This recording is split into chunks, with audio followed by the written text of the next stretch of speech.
Mariing itinanggi ng ilang Ukrainian KOJC missionaries ang mga isyong ipinupukol laban kay Pastor Apollo C. Kibuloy. Siyempre, itatanggi nyo yan. Nandyan kayo sa loob eh.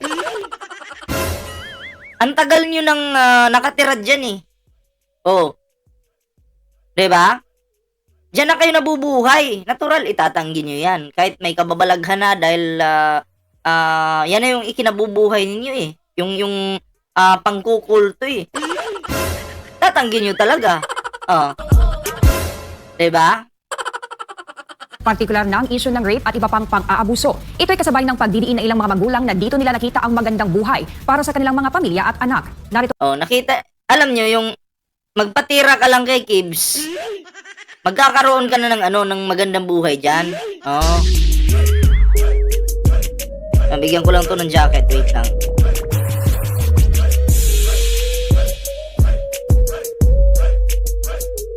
Sabi ni may babasahin lang ako ipipin ko lang. Paano ba 'to? Parang ayaw mapin Ayaw mapin. Sabi ni Lochi Kurayag, ungas, galit ka na sa Duterte, makapit ka na, wala sahod. Paano mong sasabing wala akong sahod? Kakasahod lang namin sa YouTube nung nakaraang mga araw. Sumahod ako ng 270,000. Diba? Tapos sasabihin mo, wala akong sahod. Bobo ka ba? Tanga ka ba? Tatawa ako, hindi ko lang mapin yung comment no?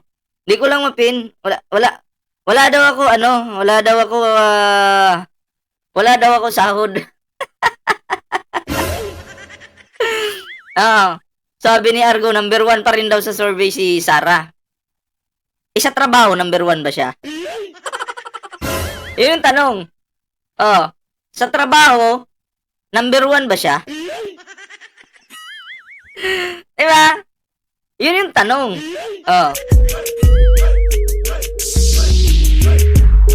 Wait lang. Baka sabihin ng basher, ako'y nagbibiro. Wait lang baka sabihin ng basher, ako'y nagbibiro. Wait lang.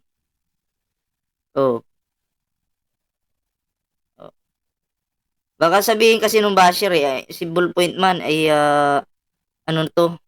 sa Bisaya pa, bugal-bugalon ba? Baka sabihin mo, nagbibiro ako. Hindi ako nagbibiro. Binayaran talaga ako ni YouTube,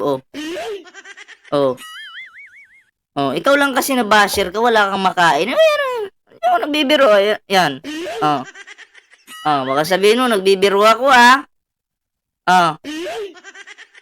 Ikaw naman kasi, ang pagiging hampas lupa mo, wag ka mandamay. Ikaw lang yun eh.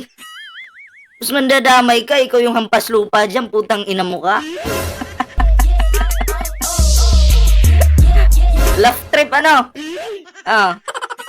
sige, tuloy na natin to. Oy, 183 thumbs up. Maraming salamat po, ito ang report ni Jane Domingo. Those allegations, really shocked hearing them saying those blatant lies because at first place, they were given an opportunity to fly back home every once in a while. And beside that... Ito kasi pag ikaw kasi ay nasa kingdom, nasa loob ka, bawal mo talagang atakihin yung kung saan ka naroroon o sa kingdom. Kasi baka hindi ka makalabas. Diba?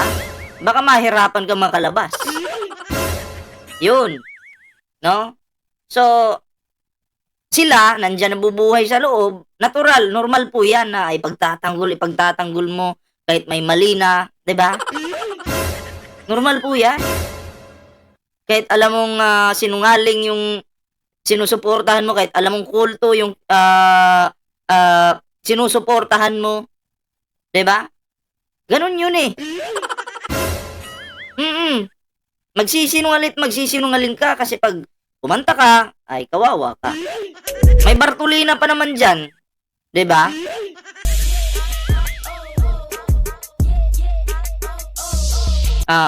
Ingat Ballpoint, delikado din po, vlogger Ay, alam mo, sa vlogger, pag nasa katotohanan ka, walang delikado dyan.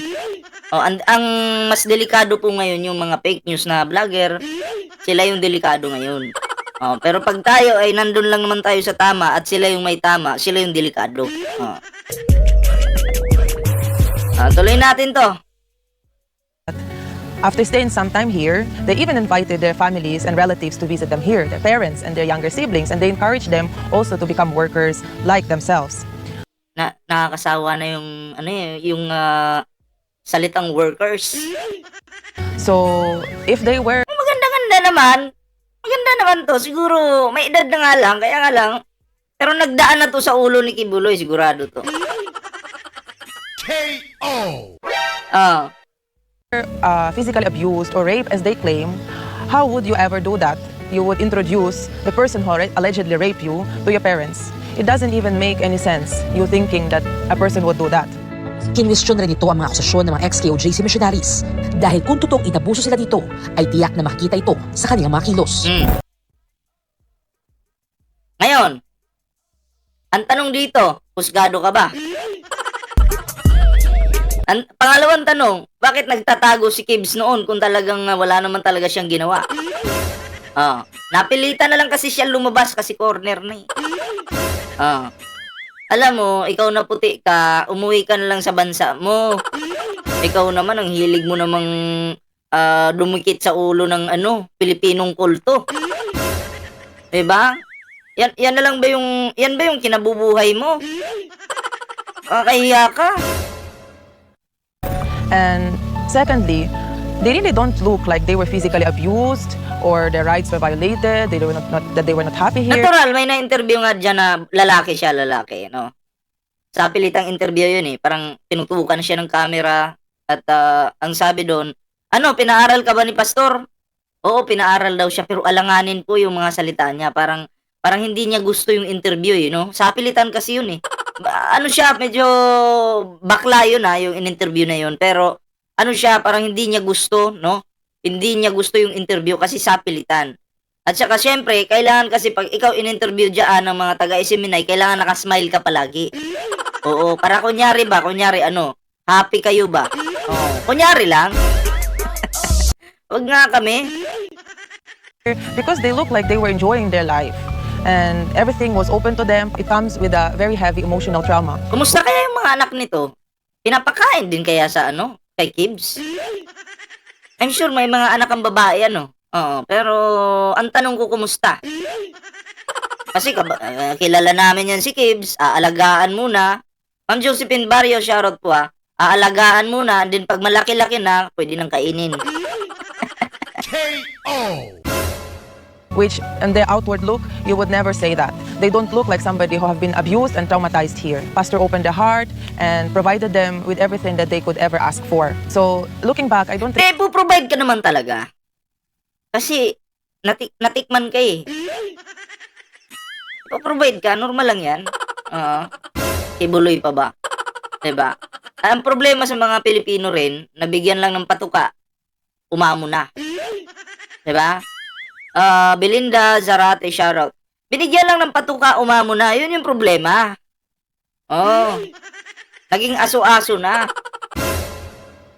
really see any reason for them, to say those things. And in fact, it doesn't even reconcile what they say and how they left. Ma'am Gina Laura, shoutout po. Oy, salamat po sa 267 thumbs up natin dyan And of course, kay Eli Kimado, shoutout.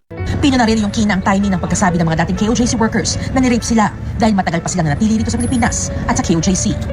Another thing is, eto matagal daw na natili dyan sa KOJC. Kasi may mga babae din dyan, may mga tao din dyan na kahit gustuhin man nilang lumabas, hindi po sila nakakalabas, mahigpit. Ngayon, kung sasabihin nitong mga to na, inabuso ka pala, bakit hindi ka lumabas sa KOJC? Ibawal nga lumabas eh. May hahara nga sa'yo eh. Diba? Ganun yun. Ako po. Cillian Nere, salamat po sa mga bago natin subscribers dyan. I cannot really reconcile their statements because if ever you were raped, why would it take you 8 years of staying in the ministry before you would even... Kasi nga, hindi nga sila makakalabas. Or kung lumabas man sila, 'di ba? lumabas man sila, pagdating nila sa labas, anong buhay nila sa labas? Lahat, ubos na sa kanila, wala na sa kanila lahat. Nasa kingdom na lahat. 'Di ba? Nasa kingdom na lahat eh. Ang gagawin mo talaga, pakapalan ng mukha na muna. Hahanap ka ng magandang paraan para makalusot. Pagpalagay natin, ito ngayon, nandyan ka sa loob. Makalabas ka man, matakasan mo man yung QGC. Kumusta yung buhay mo sa labas? Kumusta yung pagkain mo doon? Alam nyo naman na dyan, pag isa kang worker ni Kibuloy, okay, ang sabi dyan, Benji999, salamat po sa mga bago natin subscriber. Ang sabi dyan, pati pera mo, kinukumpis ka. Kailangan wala kang hawak na pera. Isa yan sa paraan nila para hindi ka tumakas. Or kung tumakas ka man, mamamatay ka rin sa gutom sa labas. Diba? Kasi wala kang pambili, wala kang hawak na pera eh. Yun yung rules dun eh, sa QGC eh. Pati ang mga aparador mo, i-check nila yan. Kung may nagtatago ka ng pera, may taga-check dyan eh. Shoutout all Marge Marasigan na. I-check nila yan. Pag may tinatago kang pera at pinagtataguan mo sila, magkakaroon ka ng parusa. Yun eh. Sige, subukan mong tumakas ng walang pera. Taga Visayas ka, nasa Mindanao ka, sige, tumakas ka. Wala kang pera. Wala kang kahit pisong pera, sige, tumakas ka. Iwan ko lang, saan ka pulutin? Diba? And start talking about it. If that allegedly happened back in 2013, why Ang bobo nitong Ukrainian na to. that only in 2018 they left the ministry? If that was the reason why they left the ministry, as they claim, and why would those allegations only come out in 2023?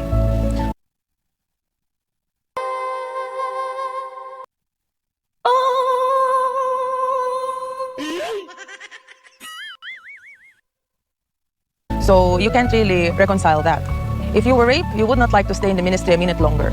It's very dangerous if parents will Nangyari.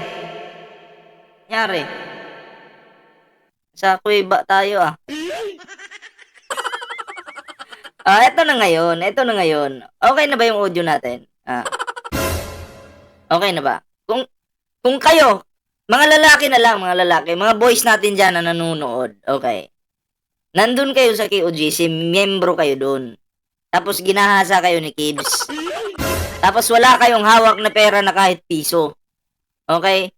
Dalawa ngayon yung problema nyo. Tatakas kayo, may mga guards na kailangan yung lusutan. Pangalawan yung problema, kung malusutan nyo man yung mga guards, yung pera ngayon. Nasa labas na kayo. Anong pangkainin nyo doon? Halimbawa, takot lang yung mga boys natin dyan kasi kiniyod-kiyod ni Kibs. Tatakas sila. Ngayon, iisipin mo na lang siguro, hindi na lang ako tatakas kasi malusutan ko man itong mga guard. Pagdating doon sa labas, wala din akong pangkain eh. Diba? Kaya yung mga naghahasa dyan, gustuhin man nilang tumakas, nananahimik na lang po. Yung iba nagstay na lang. Kasi no choice na po sila eh. Walang pera.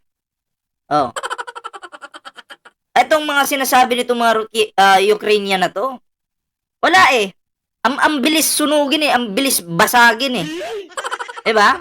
Yun na yun yung depensa nyo. Napaka-weak nyo naman.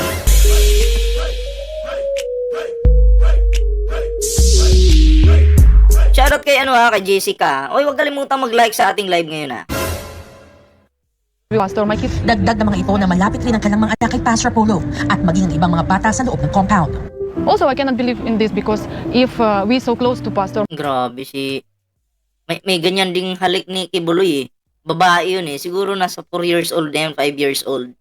Sa lips, sinalikan.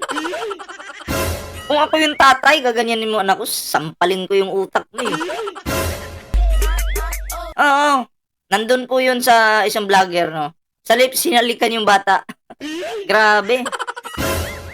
my kids really too close to Pastor, and many kids here in Central very close to Pastor, and never ever one even kid talk about this abuse. Not only the physical things, but especially it's love, because you cannot lie to the kids. If kids is feeling something bad, they will not go. They will not. But my kids, not only everybody who is living here, everybody who pastor, every kids who like pastor taking care. When they meet him, they hug him, they very love him. That's why. If you want really know who is pastor, you can ask kids and they will answer, because kids really cannot lie. They will really tell them. That's why I'm like mother. I know that it's true love. It's not physical abuse. It's not rape. Dagdag rin ng isang nanay na kahit ang anak nito ay membro rin ng pastoral department at kung may nakita o narinig itong makakasama sa kanyang mga anak ay lalayo sila ora mismo. Ngunit ipinunto nito na walang kahit anong pang-aabuso ang nangyari at nangyayari sa QJC. Press 1, naririnig niyo po ba yung yung audio natin? Kasi ako rinig ko naman dito minumonitor ko dito Okay naman sa akin. Okay ba yung audio natin? Press 1 nga po. Press 1. Okay ba yung audio? Sige nga. Okay, so okay lang. Naririnig nyo ba? Okay naman daw po yung audio. Okay naman. Ano nyo lang, pag hindi nyo narinig yung audio, exit po kayo sa inyong YouTube app, tapos balik po kayo. O kumbaga, ano nyo lang, refresh nyo lang po. Refresh nyo lang po, refresh nyo lang yung inyong mga dyan, yung inyong mga YouTube application. Okay? So, okay naman daw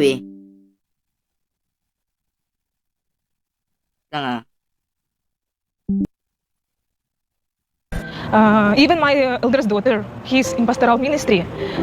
I'm as mother. If I really see something bad, if I see something not properly things about my kids, I'm not allowed them. Ako, babae pa naman yung anak mo. Babae pa naman yung anak mo, Ukrainian ka. Grabe, no? Parang ano ba? Parang yung anak niya, ipapakain na lang niya sa amo niya. Ang galing ng nanay na to. Nanay ka ba? Grabe, ang lupit. Stay there. I did not. I get them and right away go back go back to Ukraine or some another country, because it's really not good to the kids.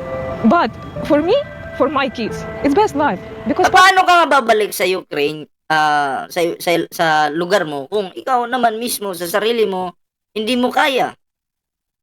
'Di ba? Paano mo kakayanin kung alimbawa hindi mo magustuhan yung mga ginagawa ni Kibuloy?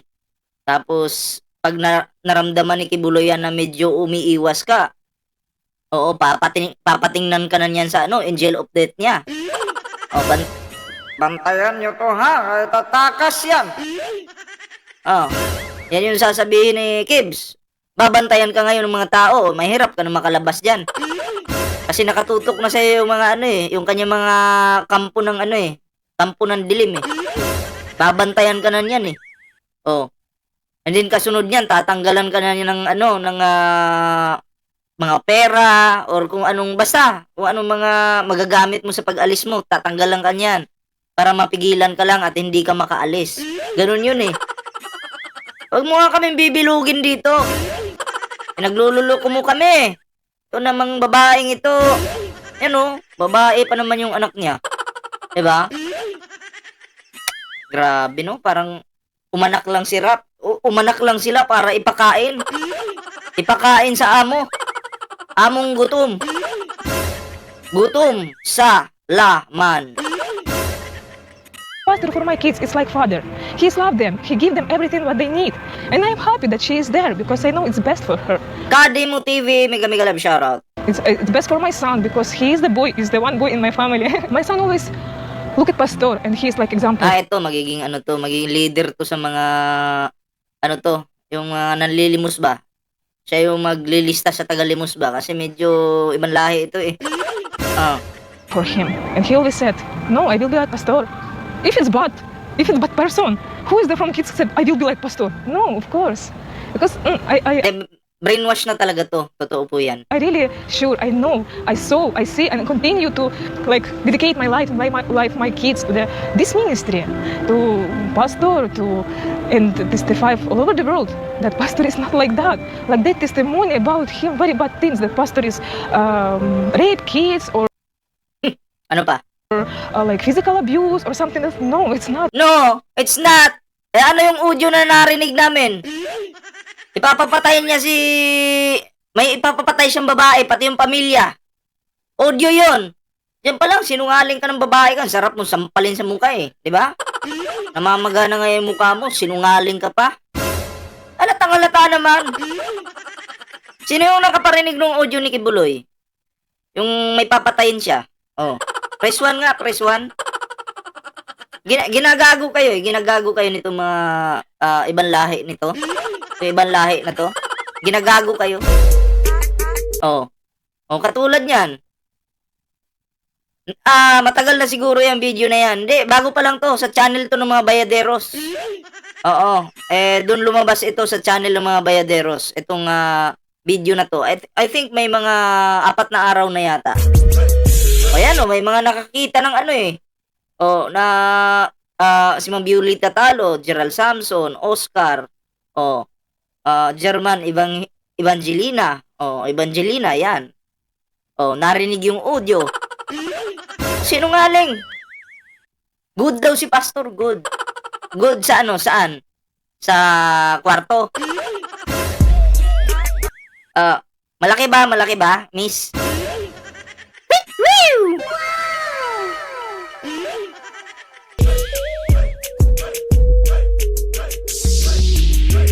May mga nagko-comment din sa akin, malaki ba daw yung pag-aari ni Kibs? Pero mababasa ko minsan sa mga comment section eh, no? Not true. It's really, really big lie. Nakilala nila ang mga Mami, yung shoutout ko sa kay Pastor Polo at nakita niya kung paano binago ng buting pastor ang kanilang mga buhay. Binago nga yung buhay, sinira naman yung ibaba. Binaboy naman. O diba? 422 thumbs up, maraming salamat po Ayan. I was once together with them, and I'm a living witness of how Pastor has changed and transformed their lives. And those allegations are nothing but a blatant lies. Nagpaabot naman ng kanyang pasasalamat ang mga Ukrainian KOJC missionaries kay Pastor Polo sa kanyang pagmamahal hindi lamang sa kanila, kundi para sa lahat at sa patuloy na paggabay nito sa bansang kaharian. And I would like also to take this opportunity. Buti pa kayo may kaharian, si Jesus Christ nga nung bumaba siya dito sa ating daigdig, no? Wala nga siyang kaharian dito eh. Tapos sa inyong Kibuloy, may kaharian, napakayabang talaga. Ang yabang pala ng mga taga KOGC, may kaharian. Sana all. Diba? Jesus Christ po, wala pong kaharian. Pero si Kibs, meron. Yabang. Diba? Opportunity to thank Pastor that amidst all of these accusations and allegations thrown against him, he still continues to instill in us the value of loving our neighbor and even going to the extent of loving our enemy. Pabanguhin niyo, parang pabanguhin yung pangalan niya. Galing kanal na eh. 'Di ba? Tinapo na sa kanal eh. Napabanguhin niyo pa? Sige lang, push niyo lang yan. Baka sakaling kayanin niyo. Thank you so much, Pastor, for everything that you have done for us. I just want to say, Pastor, a very, very big thanks to you. Just want to say, Pastor, I want to, your head is very yummy. Alam niyo yung ulo? Yummy daw, yummy. Yung ulo nung baka. Ayun naman. Kung ano-ano yung pumapasok sa isip niyo eh. Ang sama nyo, kasi si Pastor yata mahilig maghanda ng ulo ng baka. Your head. Oh, 'di ba? Kayo, napakabastos ng utak nyo. Wag naman kayong ganun, ha? Kaya nga naiiyak sila dahil nami-miss niya yung ulo na yon, tapos minsan magkasabayan pa sila magkainan. O kumain ng ulo. Yun. Diba? Minsan pa nga. Wag na lang. Baka sabihin nyo, bastos naman ni Ballpoint Man. Wag na lang. Sige, tuloy na natin to. That I'm here with my kids.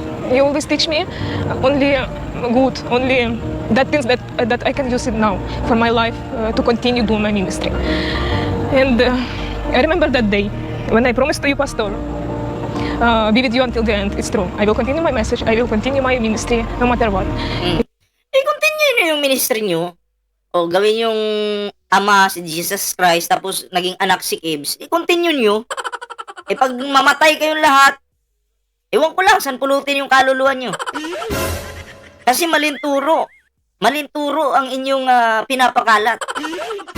Kampon kayo ni Satanas. Oo.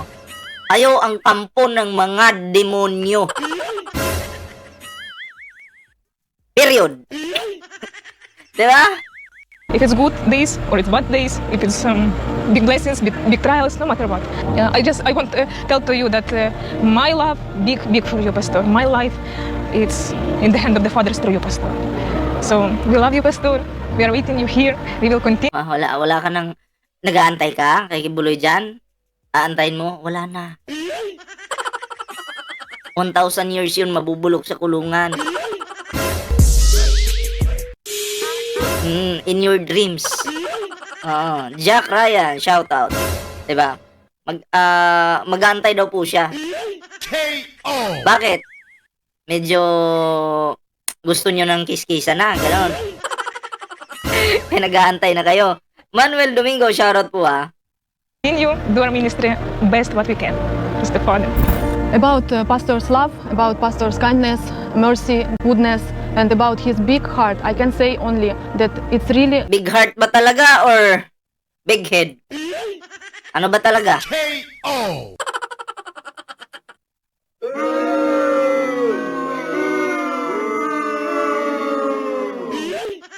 good man. He always and always try to do only best for us. If those people don't understand him, but pastor every time he can help us to change our Big bird. Birdie.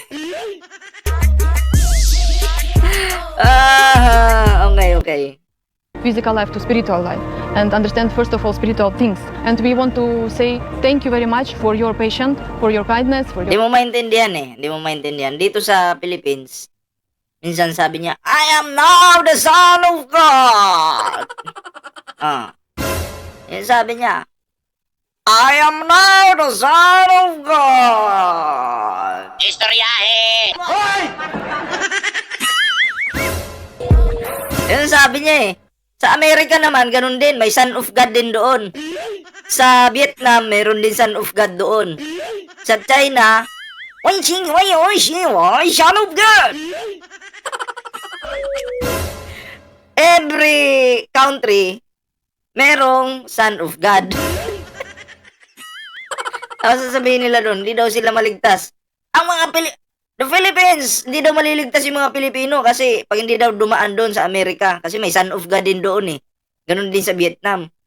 May pinaglalaban din si Kibuloy dito sa Philippines. Di rin daw maligtas yung mga Amerikano kasi makasalanan daw yung mga yun eh. Oo, siya lang daw talaga yung daan. Kami yung mga tao, na mga normal na tao, no? Normal lang kami, di ba? Nalito kami ngayon. Sino ba talaga yung daan? Saan kami dadaan sa Amerika? Pag sabihin natin nandun sa Amerika yung daan, wala naman kami pamasahe papunta doon. Mahal yung pamasahe. Paano yung mga pulubi ngayon? Na mga pulubi dito sa Pinas, andun pala yung daan sa Amerika. Wala kaming pamasahe. Ibig sabihin, puro lang mayayaman yung maliligtas doon sa Amerika. Kawawa tayong mahihirap. Kawawa yung kaluluwa natin. Sino ba talaga yung daan? Ha? Kibuloy, klaruhin nyo yan ha. Mag-meeting muna kayo. Grabe, di natin maintindihan. Sino yung daan? Papuntang langit daw. Oh, mahirap lang tayo. Wala tayong pamasahe papuntang Amerika, papuntang Vietnam, China. O hindi tayo maligtas niyan. Yung mahirap naman sa Amerika, dahil si Kibuloy lang daw yung daan. At nasa Davao lang yung kaligtasan. Kung wala silang pamasahe papuntang Davao, wala din. Kawawa din sila. Di rin maliligtas. O, diba? your love and for everything that you gave to us in every day of our lives. Because of you, Pastor, we are here, still here, and we know that Father Almighty will guide us through you everywhere. And we don't afraid anything, Pastor. We always will be with you and protect. But ni mo eh. Sige patag storya diha.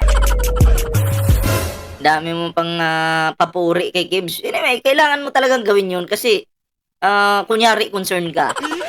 Kunyari lang naman, kunyari. Oh, 'di ba? Ay, nako po.